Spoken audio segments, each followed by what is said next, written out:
नमस्कार, न्यूज 7 में आपका स्वागत है। मैं हूं शेफाली। खबरों के विस्तार से पहले आइए संक्षेप पर डालते हैं एक नजर।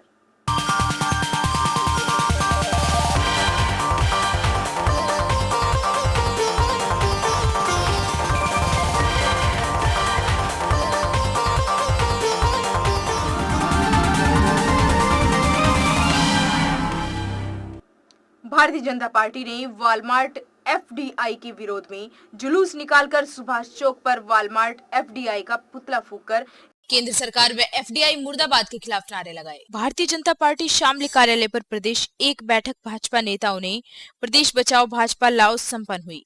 बैठक के पश्चात सभी कार्यकर्ताओं ने वॉलमार्ट एफडीआई के विरोध में विचार कर जुलूस के रूप में शहर के मुख्य मार्गों से होते हुए सुभाष चौक पर पहुंचकर वॉलमार्ट एफडीआई का पुतला फूंककर केंद्र सरकार मुरादाबाद एवं एफडीआई मुरादाबाद के खिलाफ नारेबाजी लगाई।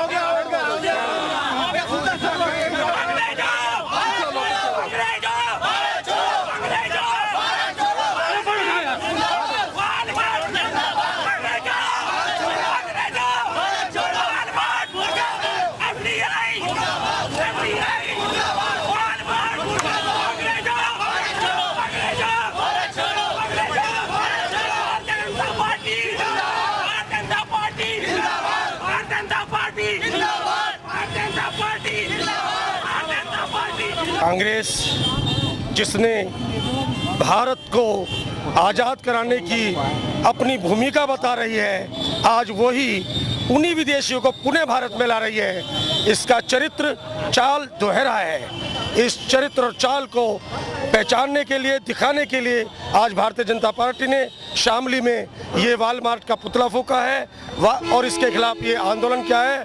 पूरे भारत में आज भारत बंद है, उसी प्रकार शामली में भी कार्यक्रम हुआ है। हम सब मिलकर वॉलमार्ट और एफडीआई का रिटेल में विरोध करते हैं और इसे भारत में ना आने देने के लिए कर संकल्प है। ये भारतीय जनता पार्टी का मोर्चा भारतीय जनता पार्टी नगर मंडल शामली की ओर से एफडीआई के विरोध में फिक्स डिपॉजिट इन्वेस्टमेंट जो ये यूरोपीय कंट्री के लोग बाग जो यहाँ अपना निवेश करना चाहते हैं और हमें जो है भीख मांगने के लिए मजबूर करना चाहते हैं और दो करोड़ आदमी रोजगार हो जाएंगे। इन सब के विरोध में हम इस एफडीआई का विरोध करते हैं और वॉलमार्ट जो है बड़े बड़े उनका हम इसकी निंदा करते हैं और अंतिम दम तक हम इसका विरोध करते रहेंगे। वॉलमार्ट जो विदेशी ताकतों के दम पर जो कांग्रेस सरकार खेल रही है, विदेशियों से ऐसा इन्होंने समझौता किया है अंदरूनी रूप से कि धन लेकर के रख लिया है और अब जनता को भ्रमित करने के लिए, जनता का बेवकूफ बनाने के लिए किसानों के नाम पर, किसानों की आमदनी के नाम पर जनता को बरगलाया जा रहा है। वॉलमार्ट आने से छोटे व्यापारी बर्बाद हो जाएंगे और किसानों का इसमें कोई भला नहीं होने वाला है। तो भारतीय जनता पार्टी इसका मुखर विरोध करती है और भारतीय जनता पार्टी ने पूरी हिंदुस्तान की जनता 90% जनता इनका विरोध कर रही है। केवल कांग्रेस को छोड़ करके पूरे सभी दल, समाजवादी पार्टी, बहुजन समाज पार्टी और अन्य सभी पार्टियां वॉलमार्ट का विरोध कर रहे हैं। आबकारी टीम ने कैराना नहर पुल से अवैध शराब की तस्करी करने के आरोप में 2 लोगों को गिरफ्तार कर लिया है। पकड़े गए लोगों के पास से 14 पेटी अवैध शराब तथा एक टेम्पो भी बरामद हुआ है। आबकारी निरीक्षक अजय वर्मा के नेतृत्व में इन दिनों शराब तस्करों के खिलाफ अभियान चलाया जा रहा है। एक सूचना के आधार पर आबकारी निरीक्षक जब कैराना नहर पुल के निकट वाहनों की चेकिंग अभियान चला रहे थे, उसी दौरान उन्हें एक टेम्पो संख्या HR 675769 को आता दिखाई दिया। टीम ने टेम्पो को रुकने का इशारा किया, लेकिन चालक ने टेम्पो की स्पीड बढ़ा दी, जिस पर टीम ने पीछा कर टेम्पो को रुकवा लिया। तलाशी लेने पर टेम्पो में से 14 पेटी अवैध शराब तथा एक कैन एक्सीड की बरामद हुई है। टीम ने टेम्पो में सवार 2 लोगों सोनू पुत्र रोहतास तथा रामनिवास पुत्र किस्नू निवासीगण सनोली खुर्द पानीपत को गिरफ्तार कर लिया है। इसके अलावा आबकारी टीम ने कैराना के गांव लवी हैदरपुर निवासी बिजेंद्रपुर कीर्तु को 2 देशी शराब की पेटी तथा मोटरसाइकिल संख्या HR 06J7729 को गिरफ्तार कर लिया है। ये 14 पेटी शराब है, देशी शराब, और ये जो है कैराना पुल पे पकड़ी गई है। ये इसके अंदर छुपा के ला रहे थे। इसमें से एक केनी जो है रेक्टिफाइड शराब भी पकड़ी गई है, जिसको कि शराब की तीव्रता और तेज़ी बढ़ाने के लिए जो है इस्तेमाल करते हैं। 2 लोग पकड़े गए हैं टेम्पो में से। ये एक तो सनौली का रहने वाला है और जिसका टेम्पो है, और दूसरा मवी हैदरपुर का रहने वाला है जो कि शराब जिसकी। इनके ऊपर जो है सख्त धाराओं के अंतर्गत कड़ी कार्रवाई की जाएगी और इनकी जो है FIR भी कराई जा रही है। विश्व एड्स दिवस उपलक्ष्य में विवि इंटर कॉलेज के द्वारा जागरूकता रैली संचालित की गई, जिसमें NCC candidates, NSS scout and guide के छात्रों ने भाग लिया। विद्यालय के प्रधानाचार्य हेमलाल गर्ग ने छात्रों को एड्स के विषय में बताया तथा छात्रों को एड्स के खिलाफ जन जागरण के लिए प्रेरित किया। रैली का शुभारंभ पूर्व चेयरमैन राजेश्वर बंसल ने किया। रैली में RK कॉलेज के NCC कैडेटों ने भी भाग लिया। रैली नगर के मुख्य मार्गों से सुभाष चौक, बड़ा बाजार, कबाड़ी बाजार, फवारा चौक आदि से होते हुए वापस विद्यालय में संपन्न हुई। छात्रों ने नागरिकों को इस ज्वलंत विषय के संबंध में स्लोगन, बैनर, तख्तियों के माध्यम से सचेत किया।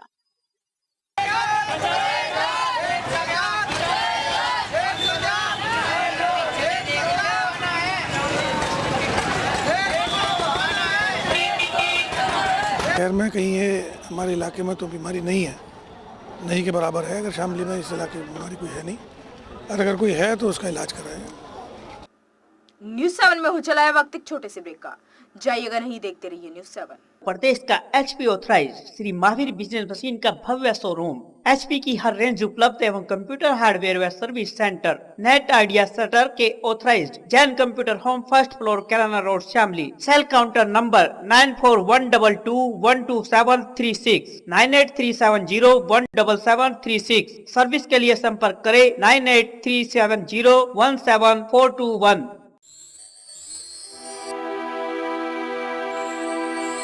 Institute of Technology and Management, Roorkee Engineering, approved by All India Council for Technology Education, New Delhi, affiliated by Mahamaya Technology University, Noida, at Panipat Road, State Highway number 12, near Manna Majra, Shamli, Prabodhnagar. Break के बाद news 7 में आपका स्वागत है। Uttar Pradesh senior basic शिक्षक संघ जनपद प्रबोधनगर की नवनियुक्त कार्यकारिणी की प्रथम बैठक संपन्न हुई। Dayanand Vaidik junior high school Dhimanpura Shamli में आयोजित बैठक में बेसिक शिक्षकों की विभिन्न समस्याओं पर चर्चा की गई। बैठक की अध्यक्षता रामेश्वर दयाल धामा अध्यक्ष ने की। बैठक में संरक्षक संयोजक राजेश तिवारी, उपाध्याय सुधीर कुमार राणा, श्रीमती उषा शर्मा, कोषाध्यक्ष शिव कुमार गोयल, महामंत्री मारूफ खान, मंत्री राजीव कुमार अग्रवाल, मनीष कुमार, कार्यालय मंत्री सेवाराम, प्रचार मंत्री नेपाल सिंह, सदस्य सुशील देवी, सत्यपाल सिंह, अशोक कुमार, नीरज कुमार तायल, साहब सिंह, शिव कुमार शर्मा, सलमान अख्तर, ओमपाल सिंह मलिक आदि शामिल थे। ये आज हमारी सीनियर बेसिक शिक्षा संघ की मीटिंग है। जिला प्रबोधनगर में पहला गठन हुआ, उसकी आज पहली मीटिंग है। 24 तारीख में गठन हुआ था। आज हम अपनी कार्य प्रणाली योजना बना रहे हैं कि हमें क्या क्या काम करने हैं। अपने शिक्षक समाज में जो किसी तरह की कोई खामियां हैं, कोई दिक्कत हैं, उनका मिलकर के सब समाधान करेंगे और शिक्षा का स्तर ऊंचा उठाने के लिए भरसक कोशिश करेंगे। अपने ज़िले का नाम रोशन करना चाहेंगे। छोटे व्यापार में विदेशी पूंजी के विरोध में क्षेत्र के 2 किसान नेताओं ने प्रदर्शन किया। लघु व्यापार में विदेशी पूंजी निवेश के केंद्र सरकार के फैसले के विरोध में विभिन्न राजनीतिक दलों द्वारा जहां देश भर में बंद का आयोजन चलाया जा रहा था, वहीं शामली में कई व्यापारी संगठन होने के बावजूद कोई भी आंदोलन, धरना प्रदर्शन नहीं किया गया। यहां तक कि स्वयं व्यापारी नेता भी अपने प्रतिष्ठान खोलकर मजे से दुकान चलाते रहे। क्षेत्र के 2 किसान नेता जयवीर मलिक कुड़ाना और पप्पू बिधे ने स्थानीय व्यापारी नेताओं को आईना दिखाते हुए राष्ट्रीय ध्वज तिरंगा लेकर पूरे नगर में विरोध प्रदर्शन किया। जयवीर मलिक ने कहा कि केंद्र सरकार निजी व्यापार में बहुराष्ट्रीय कंपनियों को लाकर छोटे व्यापारियों और किसानों को कंगाल बनाने पर तुली हुई है, जिसे किसी भी दशा में सहन नहीं किया जाएगा। आज हम यहाँ आए हैं, ये जो सरकारी दुकान भारत में खोली जा रही है, इस बंद में जो व्यापारियों ने भारत बंद का ऐलान किया है, समर्थन देना है। और 11 दिन तक हमारा गली गलियों में राष्ट्रीय झंडा लेकर घूमने का प्रोग्राम है, क्योंकि 11 तारीख को अन्ना हजारे 1 दिन का अनशन करेंगे। उसके समर्थन में जन लोकपाल बिल को हटाने के लिए, ध्यान हटाने के लिए सरकार ये मुद्दा बना रही है। हम समाज सेवी है और अन्ना हजारे के समर्थक हैं। इस देश को बचाने के लिए हम अपना तन मन धन न्यौछावर करने के लिए तैयार हैं। और छोटे इससे ये जो FDI, ये जो एक किस्म का सफूका केंद्र सरकार छोड़ रही है। इससे छोटे किसानों को, दुकानदारों को, यहाँ तक के बड़े व्यापारियों को भी हिंदुस्तान को नुकसान है और इस देश को एक किस्म से गिरवी रखने का काम यह केंद्र सरकार कर रही है। इसलिए हम ये तिरंगा झंडा लेकर जन जागरण यात्रा पे निकले हैं। धन्यवाद। मेरठ करनाल मार्ग पर टिटोली चौकी के निकट स्कॉर्पियो कार बदमाशों ने बाइक सवार ज्वेलर्स से 1 किलो चांदी से भरा थैला छीनकर हवाई फायरिंग करते हुए फरार हो गए। पुलिस ने मौके पर पहुंचकर घटना का निरीक्षण किया। शामली के काम्बोज कॉलोनी निवासी विनोद वर्मा की झिंझाना के देवी मंदिर के निकट विनोद ज्वेलर्स के नाम से दुकान है। बुधवार शाम को विनोद वर्मा दुकान बंद कर थैले में करीब 1 किलो चांदी लेकर बाइक पर सवार होकर शामली की ओर रवाना हुआ। जब विनोद आदर्श मंडी थाना क्षेत्र में टिटोली चौकी के पास से निकला, उसी समय स्कॉर्पियो कार में सवार बदमाशों ने साइड मारकर विनोद एवं पीछे बैठे राजेश वर्मा को नीचे गिरा दिया और बदमाशों ने हथियारों के बल पर उनसे 1 किलो चांदी और तिजोरी की चाबी, बाइक के कागजात एवं नकदी लूटकर बदमाश हवाई फायरिंग करते हुए फरार हो गए। पुलिस को सूचना मिलने पर पुलिस ने मौके पर पहुंचकर घटना स्थल का निरीक्षण किया। वह आसपास के थानों में सूचना दी। पीड़ित विनोद वर्मा ने आदर्श मंडी थाने में 1 किलो चांदी की लूट की तहरीर दी है। अखिल भारत हिंदू महासभा के राष्ट्रीय सचेतक सलाहकार स्वामी दामोदराचार्य ने कहा कि सूर्य के उच्च राशि में पहुंचने पर वर्ष 2014 में अयोध्या में राम मंदिर के निर्माण का रास्ता साफ हो जाएगा। गुरुवार को शामली पहुंचे स्वामी दामोदराचार्य ने न्यूज 7 से विशेष वार्ता के दौरान उन्होंने कहा कि वर्तमान में जो ग्रह दशा चल रही है वह भारत के पक्ष में है और वर्ष 2012 से 2030 तक भारत को विश्व से गुरु की पदवी प्राप्त होगी। सरकार जो है भ्रष्टाचार तो देखो जनता जब चाहेगी तभी दूर हो पाएगा, पर मैं जोशी होने के नाते भी, क्योंकि इस समय देश में जो ग्रह दशा चल रही है वो भारत के पक्ष में चल रही है। 2012 से लेकर 2030 तक भारत जो है विश्व गुरु बनेगा, जिसमें संसद में सूर्य की महादशा आ गई। 2018 तक दक्षिण भारत से कोई महापुरुष निकल के आएगा जो देश को पूरे विश्व में जगत गुरु बनाएगा। उसमें नरेंद्र मोदी गुजरात का महत्वपूर्ण भूमिका रहेगा। नरेंद्र मोदी का जो है उसमें कुंडली के हिसाब से राजनीति स्तर में यदि भ्रष्टाचार दूर करेगा तो वो व्यक्ति होगा नरेंद्र मोदी। उत्तर और दक्षिण के मध्य का भाग वहाँ का महापुरुष आएगा जो आगे भारत को विश्व गुरु बनाएगा। और संसद पे भी गुरु की महादशा आ चुकी है, इसलिए संसद में भी लोग राष्ट्रभक्त जाएंगे। जो भ्रष्टाचार की बात आपने करी, भ्रष्टाचार आने वाले समय में धीरे धीरे दूर होगा। भ्रष्टाचार पे अंकुश लग जाएगा। देखो जो आम जनता परेशान है और राष्ट्र की एकता अखंडता के लिए हम हिंदू महासभा के राष्ट्रीय सचेतक भी है। राम जन्मभूमि का जो पिछले वर्ष हमको भूमि मिला था उसके लिए हम सुप्रीम कोर्ट में पैरवी करने अपना जाते रहते हैं समय समय पर।